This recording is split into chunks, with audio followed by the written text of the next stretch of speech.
फैज़ रहमान साहब, आपकी जानिब आना चाहूँगी। कहिएगा, अमेरिका की जानिब से बार बार ये बयानिया बनाया जा रहा है कि हम जंग नहीं चाहते, जंग रोकना चाहते हैं और हम नहीं चाहते कि बड़े पैमाने पर किसी किस्म की कोई तबाही हो, लेकिन उसके बावजूद ये फ़िज़ाई हमले, मकसद क्या है आखिर? जी, नबीला बहुत-बहुत शुक्रिया। और जैसे कि देखिए आपने खुद इंट्रो में बहुत अच्छी बातें कर दी, एक अच्छा अहाता किया सिचुएशन का। और बात यही है कि अब ये फरवरी 28 से ये जो जंग शुरू हुई है, तो हुँ, बेसिकली पूरा खित्ता इस वक़्त हालत जंग में है। ये अलग बात है कि बिल्कुल। हमने आर्ज़ी एक फायर बंदी करा दी, जंग बंदी कह दें उसको, लेकिन आपने हुँ, देखा कि उसके बावजूद भी छोटे-मोटे हमले जारी हैं वहाँ, और हुँ, किसी ने भी पुल बैक नहीं किया। यानी एक आर्ज़ी बंदी है, फायर बंदी है, लेकिन इस वक़्त अमेरिका की भी तमाम ताकत वहाँ मौजूद है, और ज़ाहिर है हुँ, कि ईरान भी अपनी पोज़ीशंस पूरी सँभाला हुआ है, बल्कि दोनों तरफ से जो एक अदम एतमादी की जो फ़िज़ा है, वो दोनों तरफ से ये कहा जा रहा है कि इस फायरबंदी को, आर्ज़ी फायरबंदी को ये दोनों फ़रीक़ैन मज़ीद तैयारी के लिए इस्तेमाल कर रहे हैं। तो ज़ाहिर है कि ये एक ऐसा मसला है कि जो हम समझते हैं कि फ़रीक़ैन के दरमियान जो एक बहुत बड़ा गैप है उनकी अपनी हुँ, पोज़ीशंस पर और उनकी अपनी समझ में कि वो किस तरह से अपने आप को दोनों फ़रीक़ैन ये कह रहे हैं कि हम ये जंग जीत चुके हैं या हमारा पलड़ा भारी है। तो ज़ाहिर है कि वो फ़ैसला तो मौर्रिख़ीन करेंगे कि क्या हुआ था इस हुँ, जंग में। लेकिन जहाँ तक जो अमेरिका की बात बात की है आपने, नबीला, देखिए उसमें जो बार-बार ट्रम्प साहब ये जो बात करते हैं, उसकी वजह, अहम वजह ये है कि इस वक़्त अमरीकी अवाम एक वॉर फ़टीग का शिकार हैं, और कोई भी एक जो ज़ी शऊर शख़्स है, बहुत कम लोग ऐसे हैं जो वाक़तन ये चाहते हैं कि ये जंग पूरी तरह से दोबारा शुरू हो। मेरा तो ख़्याल है कि 100% अवाम अमेरिका के ये नहीं चाहते कि जंग एक ऑल आउट वॉर के तौर पर दोबारा शुरू हो। वो ज़रूर ये चाहते हैं कि ईरान के जो मामलात हैं वो सही तरह से निपटाए जाएँ। अच्छा, इसमें देखिए हमारे नाज़रीन को ये फ़र्क समझना चाहिए कि अगर अमरीकी अवाम या अमेरिकन इंतज़ामिया एडमिनिस्ट्रेशन अगर इस हुँ, जंग के खिलाफ है, इस जंग की तायद नहीं करते, तो इसका मतलब ये नहीं हुआ कि वो उन्होंने अचानक ईरान से या ईरानी लीडरशिप से मोहब्बत करना शुरू कर दी है। और जो हुँ, ईरान के खिलाफ जो शिकायत हैं वो दूर हो गई हैं यहाँ के। एक पूरा एक ज़ाहिर है 50 साल का तकरीबन एक अरसा चला आ रहा है जिसमें लोगों को एक माइंड उनका बनाया हुँ, गया है, चाहे उसको आप गलत कहें, सही कहें, लेकिन बहरहाल एक बहुत ही एंटी ईरान सेंटिमेंट, बहुत ही स्ट्रॉन्ग सेंटिमेंट यहाँ मौजूद है। दूसरा जो अहम पहलू इसका हुआ है नबीला, वो ये है कि इज़राइल की जो पोज़ीशन है, जिसको देखिए हमारे खुद जो इस वक़्त पैनलिस्ट, मोअज़्ज़ज़ पैनलिस्ट बैठे हुए हैं, उनको भी हुँ, मैं सुनता आया हूँ। मैंने भी ये बातें की हैं कि स्पॉइलर इज़राइल है, और वो जो है किसी भी वक़्त इस पूरे मामले को बिगाड़ सकता है। इसमें कोई शक नहीं है कि वो स्पॉइलर है और वो चाहता है कि ये एक ऑल आउट वॉर हो। लेकिन उसके साथ-साथ एक ये भी एक हकीकत है कि स्पॉइलर्स इन दोनों पार्टीज़ के अंदर भी मौजूद हैं। ईरान में भी बहुत से हुँ, स्पॉइलर्स हैं। ऐसे ग्रुप्स हैं, प्रेशर ग्रुप्स हैं जो नहीं चाहते कि ये मामला जो है वो एक बाकायदा एक किसी अच्छे मोड़ पर जाके ख़त्म हो। वहाँ पर एक हुँ, एक तासुर ये पाया जाता है, और मैंने खुद जो वहाँ जो मेरी बात होती है, या खुद पाकिस्तान में जो अहम हलक़े हैं, वहाँ से जो बात होती है, लगता ये है कि वहाँ ये समझा जा रहा है कि ये शायद वो जंग मिलिटरीली यानी फ़ौजी अंदाज़ से भी वो जीत सकते हैं, और अमेरिका को इस बात पर आमादा कर सकते हैं कि वो बाकायदा एक कोई डॉक्यूमेंट ऑफ सरेंडर साइन करे। और यही हाल यहाँ पर इनका है कि यहाँ के जो हार्डलाइनर्स हैं, यहाँ पे खुद जो इनके अपनी with in the party, Republican party, उनके अपने जो एडमिनिस्ट्रेशन के बहुत क्लोज़ जो पंडित्स हैं, एनालिस्ट हैं, वो मुसलसल ट्रम्प साहब पर दबाव रखे हुए हैं कि आप एक फिनिश द जॉब। यहाँ पर एक बहुत ही एक जो टिपिकल एक फ्रेज़ बार-बार इस्तेमाल किया जाता है, फिनिश द जॉब।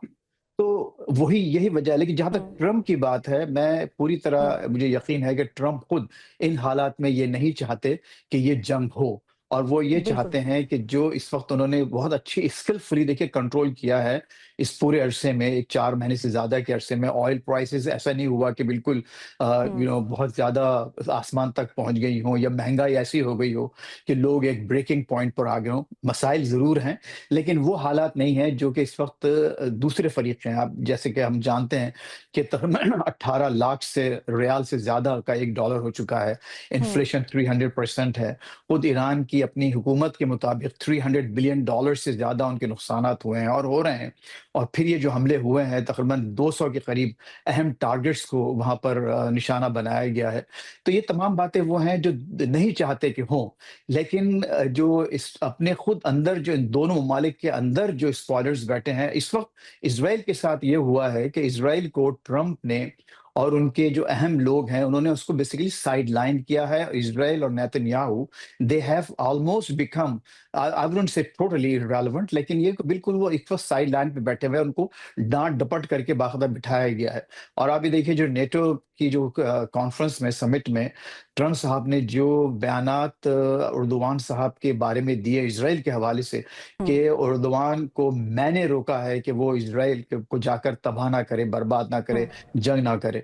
तो इज़राइल को बिल्कुल खुला मैसेज अमेरिका की तरफ से बार-बार जा रहा है कि ये हम हैं जिसकी वज़ह से तुम कायम हो, ये हम हैं कि तुम इस वक़्त नेतन्याहू तुम जेल में ठीक। नहीं बैठे हुए हो।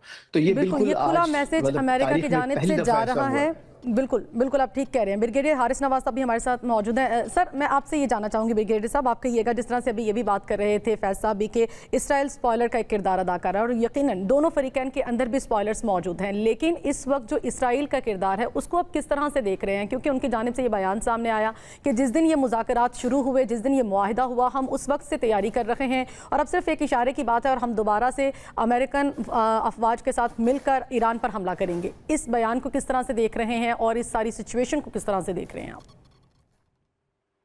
देखें, मैं ये इज़राइल तो बिल्कुल नहीं चाहता कि ये जंग बंदी भी हो या तमाम मुआहदे ख़त्म ठीक हो जाएं, इसलिए कि वो उसका मूड सिर्फ एक ही है कि किसी तरीके से भी ईरान को परमानेंटली मिलिटरली 0/0 कर दिया जाए, बिल्कुल, जिसमें उसके मिसाइल कैपेसिटी ख़त्म हो जाए, उसके ड्रोन्स कैपेसिटी ख़त्म हो जाए, रिजीम चेंज हो जाए, रिजीम चेंज करके वो अपनी मर्ज़ी के रिजीम जा जाए, वो आके इज़राइल को एक्सेप्ट कर ले और इस साइड से जो हमेशा से थ्रेट होता है इज़राइल को वो ख़त्म हो जाए, ताकि जब वो ग्रेटर इज़राइल के लिए मिडल ईस्ट की तरफ जाता है तो उसको उसकी ना उसकी ईरान की प्रॉक्सीज का डर हो, ना ईरान का threat. That is what is total desire.